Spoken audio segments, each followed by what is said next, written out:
जी दामाद जी, बिट्टू की मम्मी बोल रही हूँ। कुछ दिन के लिए भेज दीजिए ना बिट्टू को। वैसे भी आप तो बाहर जा रहे हैं, 8 दिन अकेले क्या करेगी? सासू माँ का फ़ोन था।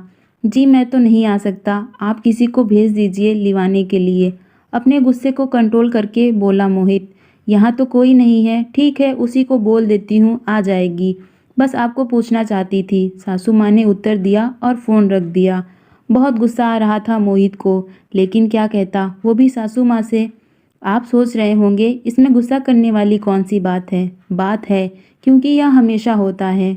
मोहित को महीने में 2-3 बार टूर करना होता है, जो 2 दिन से लेकर 8 दिन तक का हो सकता है। टूर चाहे छोटा हो या लंबा। मोहित घर पर नहीं है तो नैना यानी बिट्टू ससुराल में रहना ही नहीं चाहती और उसकी मम्मी रहने नहीं देना चाहती। मोहित और नैना की शादी को 1.5-2 साल हो गया है। माँ बाप का इकलौता बेटा होने के नाते उसके मम्मी पापा भी साथ ही रहते हैं। यह बात तो नैना और उसकी मम्मी को पहले से ही पता थी। शुरुआत में तो ठीक था, मोहित के मम्मी पापा ने भी नैना को बेटी माना और उसकी गलतियों को नज़रअंदाज कर दिया। लेकिन धीरे धीरे परिवार में शामिल होने की बजाय नैना यही चाहती है कि मोहित उसके साथ कहीं अलग जाकर रहे। ऐसा नहीं है कि मोहित के मम्मी पापा ने उसे परेशान किया हो या घर के काम करके थक जाती हो। जरूर मोहित की मम्मी को घुटनों में तकलीफ है, लेकिन उन्होंने बहू के आने से पहले से ही हर काम के लिए बाई रखी हुई है। इसलिए नैना के लिए भी मोहित को खाना परोसना, कभी कभी चाय बनाना और कपड़े समेटने के अलावा कोई काम नहीं है।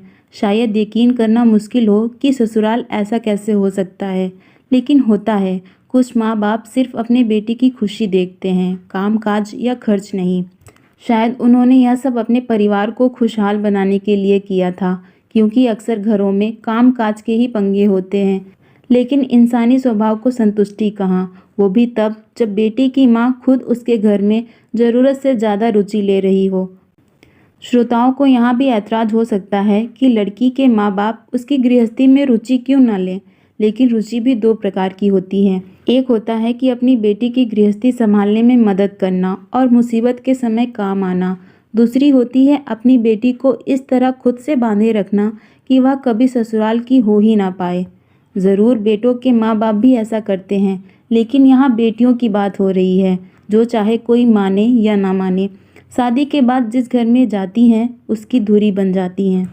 कुछ समय बाद वह घर उस बहू के व्यक्तित्व और व्यवहार से ही जाना जाता है। लेकिन नैना की मम्मी शायद इन सब बातों में विश्वास नहीं करती, इसलिए हमेशा अपनी बेटी को सामान्य से उल्टी ही सलाह देती हैं। अब तो हर छोटी छोटी बात पर दामाद को भी फ़ोन करके शिकायतें करती हैं। जैसे पिछले दिनों खाना बनाने वाली बाई बीमार हो गई और एक दिन नहीं आई। मम्मी से ज़्यादा देर खड़ा नहीं रहा जाता, इसलिए एक समय की रोटी नैना को बनानी पड़ी। शाम होते ही नैना की मम्मी का फ़ोन आ गया कि मेरी बेटी काम करके थक गई है, उसे यहाँ छोड़ जाइए, थोड़ा आराम कर लेगी। ऐसा नहीं है कि नैना बहुत अमीर परिवार से है और कभी काम ही नहीं किया। एक नॉर्मल मध्यम वर्गीय परिवार है, लेकिन होती हैं कुछ मम्मियाँ जो खुद तो बेटी ससुराल से आने वाली होती है, तब यह सोचकर बैठी रहती हैं कि आज तो बेटी के हाथ का खाएंगे। लेकिन जब वही बेटी ससुराल में पानी का गिलास भी उठा ले तो अत्याचार लगता है। इसलिए जब मोहित टूर पर होता है तो उन्हें लगता है कि सास ससुर अत्याचार करेंगे, इसलिए बुलवा लेती हैं। आज भी इसलिए फ़ोन आया था और मोहित को गुस्सा आ रहा था। तभी नैना का भी फ़ोन आया और झगड़ने लगी कि मुझे छोड़ने भी नहीं आ सकते। मोहित ने समझाया कि शाम को निकलना है और तैयारी भी बाकी है, लेकिन उसका कहना था कि बस में जाऊंगी तो मायके में क्या इज्जत रह जाएगी। मम्मी ने कहा है गाड़ी से छोड़ने आओ और यहाँ से टूर के लिए निकल जाना। अपनी बात पर जोर देते हुए बोली नैना। कुछ सोचकर हाँ बोल दिया मोहित ने। वह भी यह बहस खत्म करना चाहता था। शाम को मम्मी पापा को कहकर ही निकला कि 8 दिन के लिए जा रहा है और नैना को मायके छोड़ते हुए जाएगा। सचमुच ऐसे लोग या तो बहुत महान होते हैं या बहुत मजबूर, जो हर उचित अनुचित बात को स्वीकार कर लेते हैं। मोहित के मम्मी पापा ने भी हामी भर दी। रात होते होते दामाद जी पहुंच गए थे ससुराल। खाना वगैरह खाकर सब लोग इंतज़ार कर रहे थे कि दामाद जी कब जाएंगे, लेकिन दामाद जी तो कपड़े बदलकर आराम करने लगे। ये क्या, आपको टूर नहीं जाना? आश्चर्य से बोली नैना। नहीं, यही टूर है, अब से मैं यहीं रहूँगा। रह सकता हूँ ना मम्मी जी?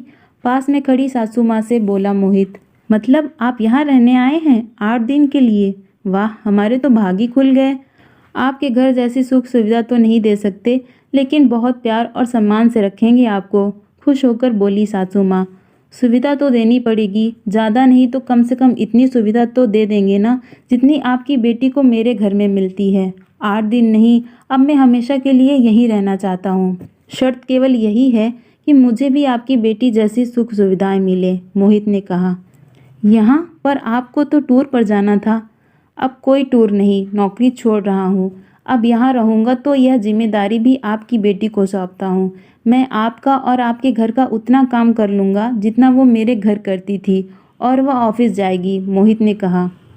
आप क्या समझते हो, मेरी बेटी कमा नहीं सकती? इतना पढ़ाया है उसे कि कमा सके, लेकिन आपको अच्छा लगेगा यूँ घर पर रहना, वो भी ससुराल में?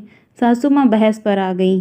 क्यों नहीं लगेगा, खा पीकर सोई ही तो रहना है, कभी कभी मनोरंजन के लिए झगड़ा करना है, और सप्ताह में एक बार मेरे मम्मी पापा से मिलने जाऊंगा, बस हो गया, मोहित ने उत्तर दिया। यह आपका घर नहीं है, आप यहाँ रहेंगे तो मेरा भाई और आने वाली भाभी क्या कहेंगे? वे कहाँ रहेंगे? नैना भी चिढ़ने लगी। क्यों, यह तुम्हारा घर नहीं है? हम यहाँ नहीं रह सकते? मैं यहाँ रह सकता हूँ तो तुम्हारा भाई भी उसके ससुराल रह सकता है, वो वहाँ चला जाएगा। यह क्या बात हुई दामाद जी, हमने अपने बेटे को इसलिए बड़ा नहीं किया कि वह ससुराल वालों को अपनी सेवाएं दे। हम उसके माँ बाप हैं, भला हमें छोड़कर कैसे जा सकता है वो? उसका भी कोई कर्तव्य है या नहीं? सासू माँ का सवाल था। क्यों, आप चाहती हैं कि आपका दामाद ट्रांसफ़र करवा ले, अपने माँ बाप के साथ ना रहे, आपकी बेटी कोई काम न करे, पति के अलावा किसी और से मतलब न रखे, तो फिर बेटा और बहू क्यों नहीं? सच कहता हूँ माता जी, मुझे गोद ले लीजिए, सारी समस्याएं हल हो जाएंगी, हाथ जोड़कर बोला मोहित। क्या आप भी? छोड़ो, बहुत परेशान कर दिया मेरी मम्मी को, बीच में नैना बोली। इसमें परेशानी वाली क्या बात है? तुम्हें मेरे घर में मेरे मम्मी पापा के साथ रहने में तकलीफ है तो कोई बात नहीं, मैं तुम्हारे मम्मी पापा के साथ रह लेता हूँ, एक ही बात है, बेटा बेटी एक समान। क्यों मम्मी जी? मोहित ने कहा। गलती हो गई दामाद जी, गलती हमारी ही है कि बेटी के घर में ज़रूरत से ज़्यादा दखलंदाजी की, लेकिन अब माफ़ कीजिए, आगे से ऐसा नहीं होगा। आप नौकरी कीजिए और हमारी बेटी को उसके ससुराल में ही रखिए, मैं कुछ नहीं कहूँगी, शर्मिंदा होकर बोली सासू माँ। सोच लीजिए, ससुराल में सास ससुर भी होंगे और काम भी करना पड़ेगा। अब तक तो खाना बनाने के लिए बाई भी थी, लेकिन अब नहीं होगी, क्योंकि मैं जान गया हूँ कि आपकी बेटी आप लोगों के लिए पूरा खाना बनाती है, फिर भी नहीं थकती। जो भी है अभी बोल दीजिए, अभी तो यहीं हूँ रहने को तैयार, फिर अगली बार आकर जाऊँगा नहीं। अब तो लड़कियाँ भी संपत्ति में हक मांग सकती हैं, मोहित ने चेतावनी दी। नहीं नहीं, आप तो ले जाइए इसे, अब तो वही उसका घर है, ससुर जी भी बोले।